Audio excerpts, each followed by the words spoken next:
Bonjour les futures mamans, quel suivi de grossesse choisir? Plutôt gynécologue ou plutôt sage-femme? Le débat existe, vous entendez un peu tout autour de vous. Qu'allez-vous faire? Il est vrai que dès les premières semaines de grossesse, généralement après votre premier test positif de grossesse, vous voulez confirmer la grossesse par un test sanguin, puis faire une échographie de datation, puis avoir des papiers administratifs, notamment en France, pour déclarer à la CAF et à la Sécurité sociale votre grossesse. Donc tout ceci fait que vous avez besoin de choisir un accompagnement assez tôt durant la grossesse. Si vous avez déjà une sage-femme qui vous suit ou un gynécologue qui vous suit depuis quelques mois, quelques années, peut-être le choix est déjà fait pour vous et c'est assez simple. Pour les autres, sachez que la première personne que vous allez aller voir généralement va essayer de vous retenir comme cliente et va vous dire c'est moi qui vais faire le suivi de votre grossesse. Si cette personne vous convient et que vous avez un bon feeling, allez-y, continuez avec cette personne. Sachez tout de même que vous n'êtes pas enchaîné à une personne et que vous pouvez consulter plusieurs personnes afin de faire votre choix parce que c'est quand même un moment important de votre vie et l'accompagnement que vous allez avoir va quand même conditionner un peu l'état dans lequel vous serez durant votre grossesse et surtout pour le jour de l'accouchement. Tout d'abord, les sages-femmes peuvent suivre 70 à 80 des grossesses que l'on dit normales.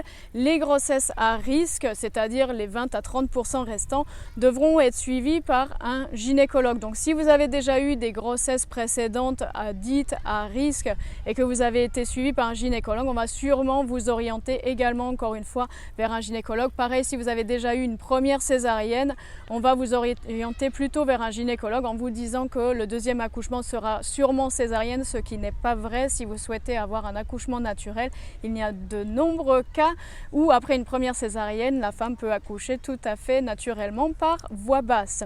Donc il faut savoir que le suivi gynécologue, les avantages c'est d'avoir un médecin qui pourra être là le jour de l'accouchement si jamais il y a une complication. Vous allez me dire, il y a des médecins formés dans tous les hôpitaux qui peuvent intervenir en cas d'urgence. Oui, c'est vrai, mais si on a besoin d'une intervention d'urgence, une césarienne ou toute autre opération le jour de l'accouchement, ça peut être rassurant d'avoir son gynécologue qui va être présent. Également, le gynécologue est vraiment formé pour détecter toutes les anomalies, tous les problèmes. Il faut savoir que les médecins sont focalisés surtout sur plus les problèmes, pas comment rester en bonne santé, mais comment traiter une pathologie qui pourrait arriver. Donc cela peut convenir à certaines personnes, d'autant plus que les gynécologues ne sont pas si fermés qu'on le dit. Souvent on vous dit qu'il faut aller voir une sage-femme pour avoir un accouchement physiologique et naturel et un gynécologue pour un accouchement où on veut une assistance avec péridurale ou si on veut faire une césarienne programmée, etc., etc. Il faut savoir que les lignes bougent beaucoup en ce moment, cela dépend beaucoup de la personnalité de la personne. C'est pour ça que c'est important dès le premier rendez-vous de poser des questions, même si vous êtes au début de la grossesse, de poser des questions pour voir comment la personne pense. Est-ce que c'est en adéquation avec vous, ce que vous souhaiteriez, vous, ce que vous aimeriez faire. Sachez que si vous avez choisi un suivi gynécologique dès le début de votre grossesse, lors de l'accouchement, votre gynécologue sera présent. Les sages-femmes devront l'appeler quelques minutes avant votre accouchement et ce sera lui qui vous fera accoucher ou qui vous accouchera. Généralement, on dit souvent que c'est le gynécologue qui accouche. Notez bien les termes utilisés. Pour le suivi sage-femme, les avantages que l'on cite, ce sont généralement des femmes ou parfois des hommes, mais qui sont très intéressés par la naissance, par le processus physiologique, par l'accompagnement des femmes. Souvent ce sont des femmes aussi, donc elles ont une sensibilité plus grande à ce que vous vivez. Souvent elles ont des formations complémentaires en médecine naturelle, que ce soit l'autonomie, homéopathie, sophrologie, yoga prénatal, chant prénatal. Donc les sages-femmes s'ouvrent à plein de techniques autour d'elles, pas toutes, mais certaines sont orientées plutôt médecine naturelle. Donc ça peut être un avantage également le jour de l'accouchement. Si la sage-femme peut être là, celle que vous avez choisie, il est vraisemblable que vous pourrez accoucher dans la position que vous souhaitez, c'est-à-dire à quatre pattes, accroupi. Sachez que si vous avez pris un gynécologue, il ne voudra pas vous laisser accoucher à quatre pattes ou accroupi, il faudra vous allonger sur le dos. Vous allez me dire 80 à 90 90% des patientes en France qui font un accouchement à l'hôpital, qui concerne 99% des femmes à l'heure actuelle, sont sous péridurale. Donc cela ne change pas grand-chose finalement parce que la personne est souvent endormie et ne peut donc pas vraiment bouger. Pour une personne qui n'a pas fait de péridurale, ça la fait toute la différence, bien sûr et bien évidemment. Également, vous allez devoir assez vite choisir le lieu où vous souhaitez accoucher. Donc vérifiez que la personne que vous avez choisie pour vous accompagner travaille bien dans l'hôpital ou la clinique que vous avez choisi. Pareil, allez voir sur place l'ambiance, comment ça se passe dans cet hôpital ou cette clinique, combien de jours vous êtes autorisé à rester aussi. Moi j'avais choisi une clinique parce qu'on pouvait rester autant de jours que l'on souhaitait, surtout s'il y avait des complications. À l'hôpital c'était plus difficile, au bout de 3 jours il faut sortir si le bébé va bien et qu'il n'y a pas de grosses complications, alors que peut-être dans une clinique privée, si vous avez une mutuelle qui va pouvoir régler une partie du supplément, vous allez pouvoir rester peut-être 1 ou 2 jours de plus si vous le souhaitez, surtout si c'est un premier bébé et que vous avez besoin d'aide les premiers temps pour savoir comment faire avec ce petit être. Donc à la fin, quel suivi choisir? Je vous dis, allez-y à votre feeling, choisissez soit gynécologue, soit sage-femme, demandez des questions à la personne, comment elle travaille, vérifiez aussi à l'hôpital le taux d'épisiotomie de la clinique ou la maternité où vous souhaitez accoucher, le taux de césarienne également, et sachez aussi que pour les échographies, les médecins échographes sont très formés à faire des échographies, les sages-femmes le sont parfois aussi, certaines le sont un peu moins, ou alors elles travaillent dans plusieurs hôpitaux. Donc si vous n'avez pas la chance que la sage-femme connaisse bien l'appareil sur lequel elle travaille, les échographies peuvent durer plus longtemps et cela expose le bébé à plus d'ultrasons.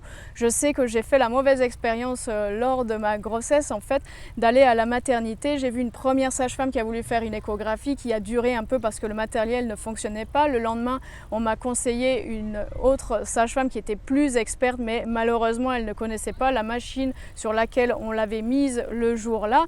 Et ensuite j'ai été voir un gynécologue qui a refait une échographie de datation parce qu'il ne faisait absolument pas confiance aux sages-femmes. Il y a toujours cette rivalité entre sage-femme et gynécologue. Vous allez très vite le remarquer si c'est votre première grossesse.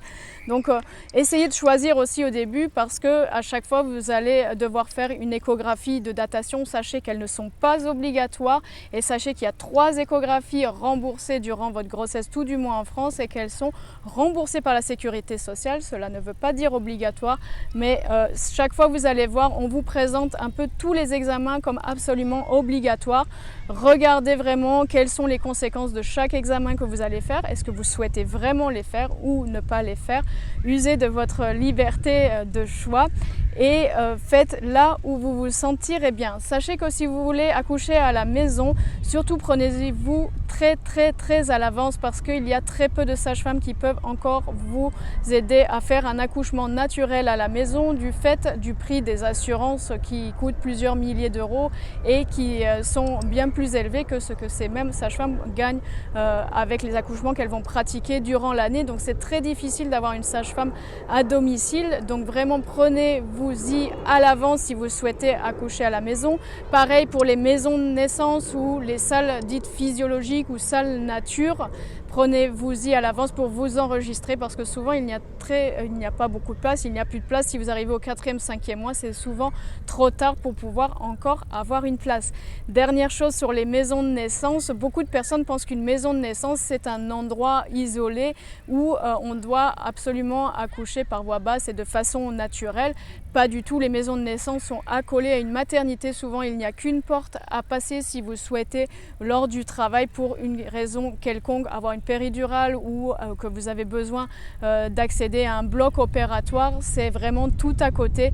Donc vraiment je vous encourage, si vous souhaitez vous donner les chances d'avoir un accouchement naturel, de prévoir une sage-femme à domicile si vous le souhaitez ou d'aller voir une maison de naissance si elle n'est pas très loin de votre domicile dès le début de votre grossesse ou même avant si vous prévoyez un bébé. Et en tous les cas, quelle que soit la personne que vous choisissez, ce sera vraiment le feeling qui va compter posez les questions, ne vous sentez pas obligé de rester avec cette personne. Vous avez le droit de voir 1, 2, 3 sages-femmes ou 1 ou 2 gynécologues pour pouvoir choisir la personne qui vous accompagneront pour cet événement qui est l'événement le plus important de votre vie.